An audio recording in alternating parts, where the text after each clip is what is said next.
All right, grab your popcorn and settle in, because you are not going to believe the story I'm about to tell you. So, picture this. I'm standing in the living room of my father-in-law's new, ridiculously sleek bachelor pad. The manila envelope in my hands feels heavier than a brick, and I swear, you could hear a pin drop over the sound of my mother-in-law's hyperventilating. My husband, Liam, is standing next to me, looking like he's seen a ghost. In front of us, on the giant flat-screen TV, is a single, damning PDF file, enlarged for the whole family to see. And all I did was read one line out loud. Just one sentence that blew up a 30-year marriage, vindicated me, and got my mother-in-law permanently booted from our lives. Why? Because according to her, the beautiful, perfect, 10-fingered, 10-toed baby boy I had given birth to 3 weeks prior was too ugly to be her son's. And that meant I was a cheater. Yeah, you heard me right. Let me back up and tell you how we got here. It all started, as most of these stories do, with everything being fine. Just fine. I met Liam in college. He was sweet, funny, a little bit of a nerd, and absolutely the love of my life. He had one single, solitary flaw. He was a mama's boy. And his mother, Brenda, was the kind of woman who acted like she was the main character in everyone else's movie. From day one, it was a death by 1,000 paper cuts. She'd come to our apartment and subtly rearrange my throw pillows. She'd taste the dinner I spent hours making and say, "Oh, how adventurous." She had this way of smiling at you that didn't quite reach her eyes, like she was perpetually calculating your flaws. Liam, bless his heart, was completely blind to it. "She's just particular, babe," he'd say. "That's just how she shows she cares." I tried to believe him. I really did. For years, I smiled, I nodded, I baked her favorite lemon tarts for her birthday, and I played the part of the perfect, accommodating daughter-in-law. Things got noticeably worse when I got pregnant. Suddenly, my body was public property. Brenda would pat my stomach without asking and loudly announce to strangers in the grocery store, "My grandbaby is in there." She'd call me at all hours to give me unsolicited advice she read in some 1970s parenting magazine. "Don't you dare get an epidural, Sarah. A real mother feels the pain," she told me once. I mean, seriously? But I bit my tongue. I did it for Liam. I did it for the sake of a peaceful family. I told myself that once the baby was here, she'd calm down. She'd have a grandchild to dote on, and she'd finally see me as a true part of the family. Oh, you sweet summer child. How wrong I was. The birth of our son, Leo, was the happiest moment of my life. It was long, it was exhausting, but the second they placed that tiny, wrinkly, screaming little person on my chest, my whole world clicked into place. He was perfect. He had Liam's dark, curly hair and my blue eyes. He was a perfect 50-50 mix of us. When Brenda and my father-in-law, Tom, came to the hospital, I was so excited.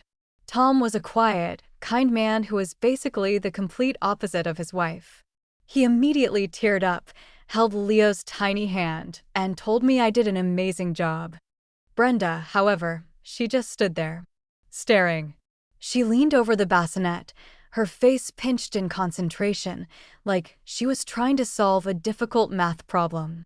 After a full minute of awkward silence, she finally said, "He doesn't look much like Liam, does he?" I laughed, thinking she was joking. "Oh, I don't know. He's got his dad's hair for sure." Brenda just hummed noncommittally. "His nose is a bit wide, isn't it? And his ears. Liam's family has very distinguished, delicate ears." I was floored. Who, in their right mind, critiques a newborn heiress? Liam, sensing my shock, jumped in. "Mom, he's literally 6 hours old. He's a baby. Let's just be happy he's healthy." Brenda waved a dismissive hand and changed the subject, but the damage was done. A little seed of crazy had been planted, and let me tell you, that thing was about to grow into a man-eating plant. The next few weeks were a blur of sleepless nights, dirty diapers, and pure, unadulterated love for my son. But every time Brenda came over, the weird comments continued. They started as backhanded compliments. "Oh, he's getting cuter. I'm sure he'll grow into his face."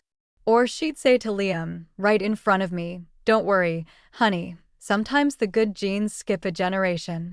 I confronted Liam about it. "She's basically calling our son ugly," I told him, my voice shaking with a mixture of anger and postpartum hormones. "Babe, you're being sensitive," he said, trying to soothe me. "She's from a different generation. She doesn't mean anything by it." That was his answer for everything. "That's just mom." The first major escalation happened at Leo's 1-month family get-together. It was the first time the extended family was meeting him. I was nervous, but excited to show him off. I dressed him in a ridiculously cute little bow tie onesie. He was the star of the show. Until Brenda decided to steal the spotlight. She was showing pictures on her phone to Liam's aunt, and I overheard her say, loud enough for half the room to hear, "See? This is Liam as a baby. A beautiful baby. So photogenic. Some babies just aren't." My blood went cold. Liam's aunt looked at me with pity in her eyes. I felt my face flush with a deep, burning humiliation. I grabbed Leo from his car seat and locked myself in the guest bathroom, tears streaming down my face as I held my son tight. He wasn't a show pony. He was my child. Liam eventually knocked on the door. He'd finally heard it for himself.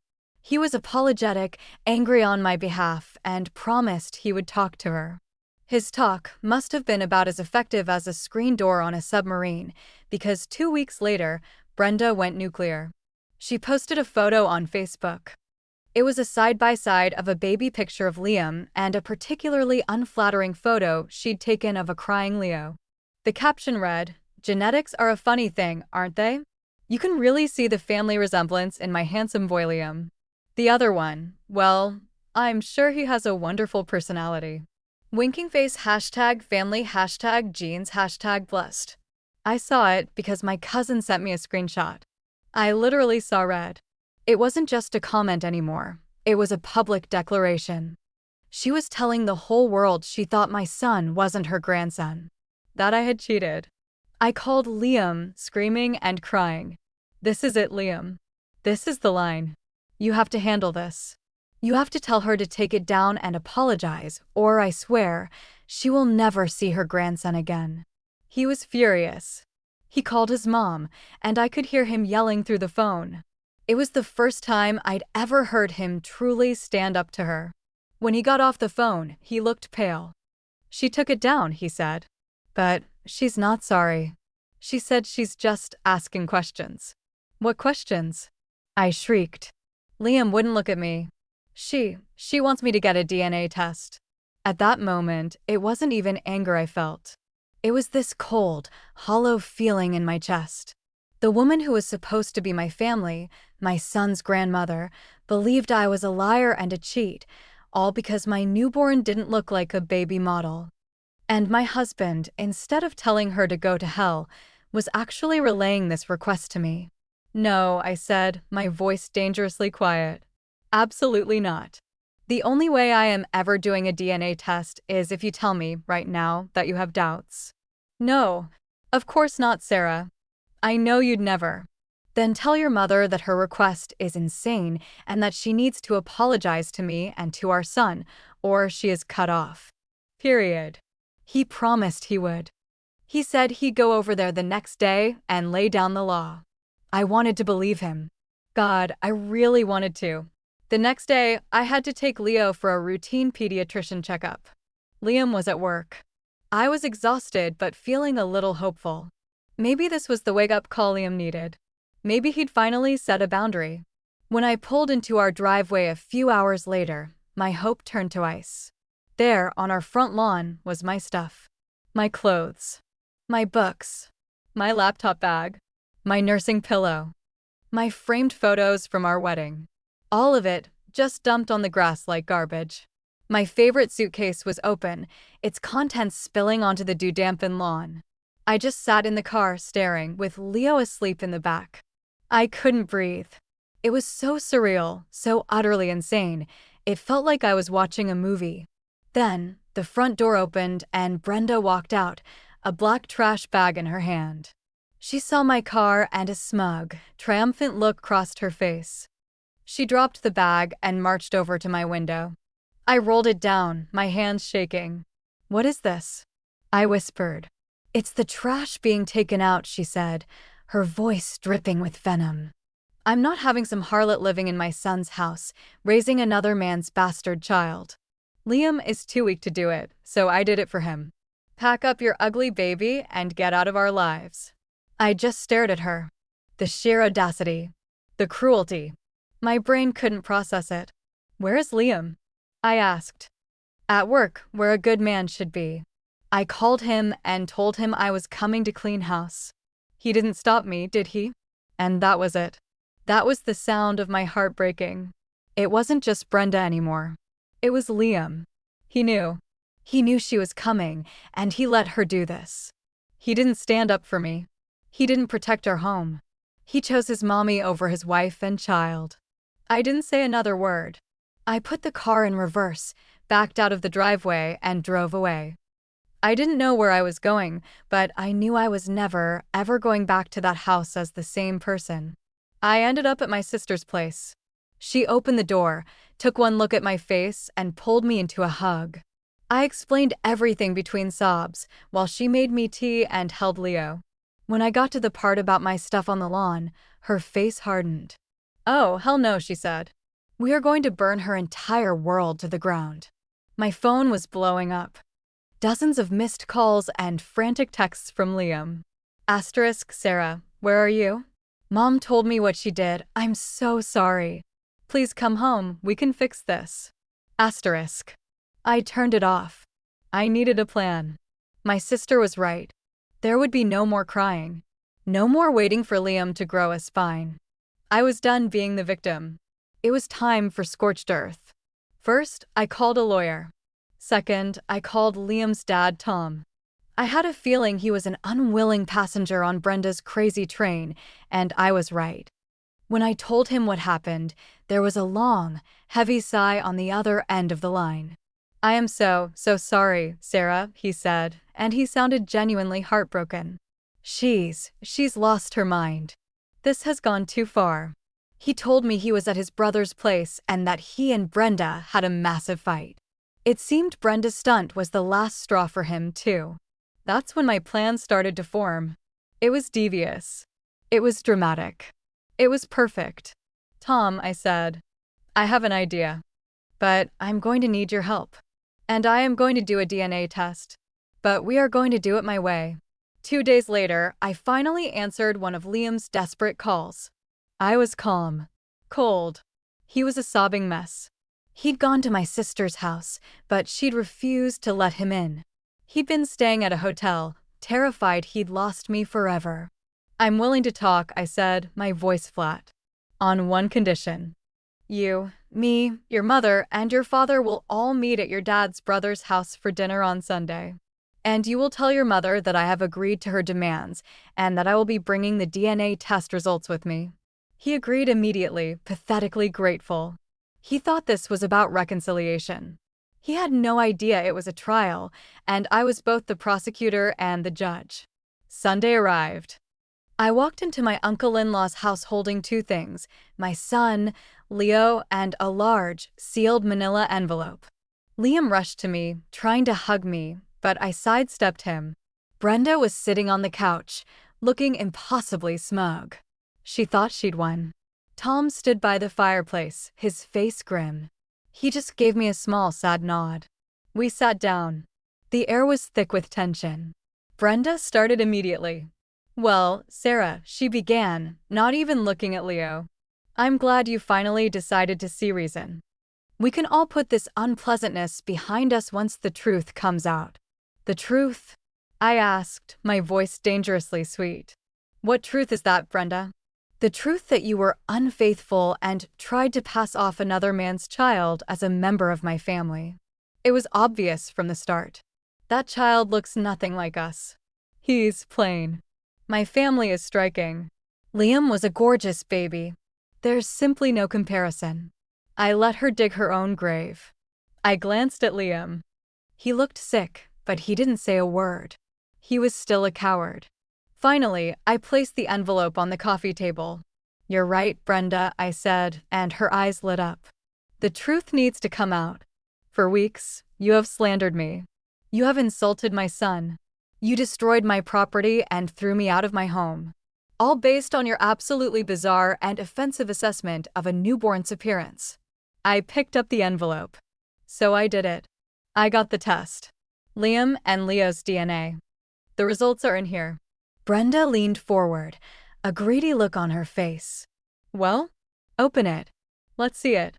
I smiled. I think Liam should be the one to read it. After all, it's his mother who has so much doubt. I handed the envelope to Liam. His hands were trembling as he opened it and pulled out the single sheet of paper. He scanned it, and a massive, shuddering sigh of relief escaped him. He looked at me, his eyes full of tears. "Well," Brenda snapped. Liam cleared his throat. He looked at his mother, a flicker of real anger finally in his eyes. "Probability of paternity: 99.9999%. Silence. Brenda's smug face just deflated. It was like watching a balloon leak air. "What? That's impossible. They must have made a mistake. You probably paid them off." And that's when I played my trump card. "You know, Brenda, you're so obsessed with genetics and family resemblances," I said, standing up. It got me and Tom talking about how your oldest son, Mark, never really looked much like Liam. Or his dad. Brenda's face went white. Tom stepped forward. "Brenda, I've had my own doubts for a long time," he said, his voice heavy. "You always brushed it off. But this whole situation with Sarah and Leo, it made me realize I couldn't live with the questions anymore." He pulled a different envelope from his jacket pocket. "I did a test too, Brenda. Me and Mark. The results came back 3 days ago." Brenda looked like she was going to be sick. She started stammering, "Tom, don't be ridiculous. This is insane. Sarah put you up to this." Tom ignored her. He looked at his sons, his brother, and then at me. "Mark is not my biological son." The room exploded. Liam and Mark just stared at their father, then at their mother, who now looked like a cornered animal. It all came out. 30 years ago, early in their marriage, Brenda had a brief affair. She never told anyone. She passed Mark off as Tom's son and built her entire identity around being the matriarch of this perfect, blue-blooded family with striking genes. Her obsession with Leo's appearance, her immediate jump to accusing me of cheating, it was all projection. She was terrified that my son, who she perceived as not looking right, would somehow expose her own decades-old secret. She was trying to destroy my life to protect her own lie. The fallout was biblical. Tom filed for divorce the next day. He told Brenda he might have forgiven the affair, but he could never forgive her for what she did to me and her own grandchild out of sheer, panicked cruelty. Mark was devastated, and his relationship with his mother is, needless to say, completely shattered. Brenda lost everything.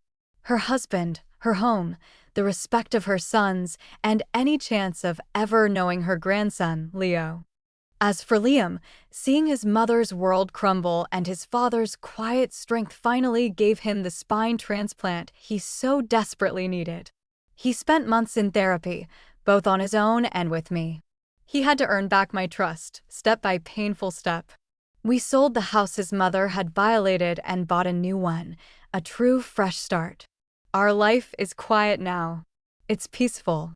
Little Leo is a toddler, and he's not plain or ugly. He's brilliant and funny, and he has his daddy's curly hair and my blue eyes. He looks perfect. He looks like us. Brenda has tried to contact us through relatives, sending pathetic, self-pitying letters. They all go straight into the trash. Sometimes, when I look at my son, I think about how a stupid, hateful comment about his sweet little face almost destroyed our family. But it didn't. It just exposed the rot that was already there and allowed us to cut it out for good. It was a nightmare, but honestly, worth it. And if you think that's wild, You should hear what happened when my own mother tried to help plan Leo's first birthday party. But that's a story for another time. Make sure you like and subscribe so you don't miss it.